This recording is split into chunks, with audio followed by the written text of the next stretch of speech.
Assalamualaikum warahmatullahi wabarakatuh. Bapak Ibu Saudara sahabat tani. Ini adalah garam kasar.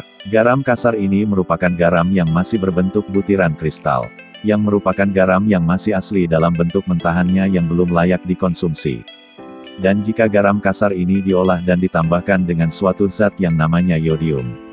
Kemudian diolah kembali bentuknya menjadi lembut, maka jadilah garam yang biasa disebut sebagai garam halus. Yang seringkali dipakai buat penambah cita rasa berbagai jenis pada masakan.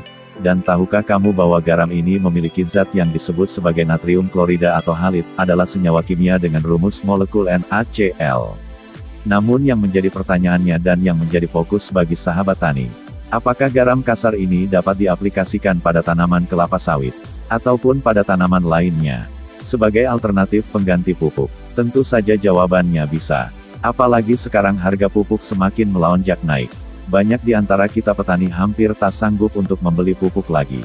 Namun sebelum kamu menggunakan garam kasar sebagai alternatif pengganti pupuk sawit, alangkah baiknya jika kamu mengetahui terlebih dahulu kelebihan dan kekurangannya daripada garam kasar tersebut, jika diaplikasikan pada tanaman kelapa sawit maupun tanaman lainnya.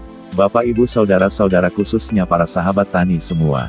Tahukah kamu bahwa mineral adalah zat yang merupakan nutrisi yang sangat dibutuhkan bagi semua makhluk hidup yang ada di dunia ini? Baik itu manusia, hewan, dan juga tumbuhan, biar fungsi dalam tubuhnya berjalan dengan baik. Lebih dari 100 unsur mineral yang ada di sekitar kita pada dasarnya bakalan terkikis terbawa arus dan berkumpul bersatu pada air laut yang memiliki pH yang tinggi. Sedangkan garam kasar diproses dan diolah sekelompok tertentu oleh sepihak maupun perusahaan dari kumpulan air laut.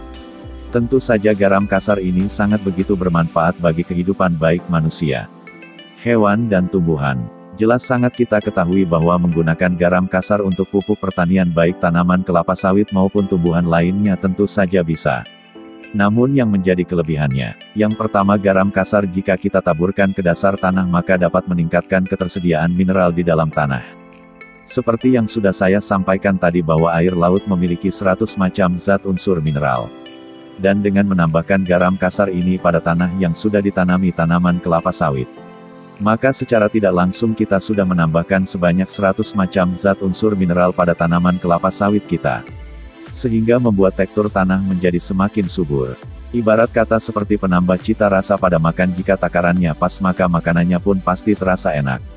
Tetapi kalau dosisnya berlebihan maka rasa masakannya pun pasti menjadi asin. Nah, seperti itu juga bagi tanaman. Baik itu tanaman kelapa sawit maupun tanaman lainnya.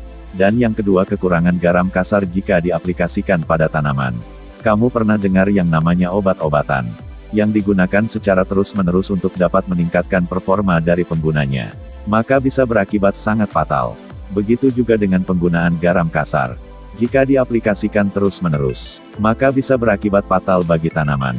Dapat meningkatkan yang namanya salinitas tanah. Dan ketika salinitas tanah itu berkadar lebih tinggi, maka dapat berdampak buruk bagi tanaman yang tumbuh di atasnya, akan terjadi keracunan unsur hara yang besar. Di mana ketika garam laut itu terdiri dari senyawa natrium dan klorida.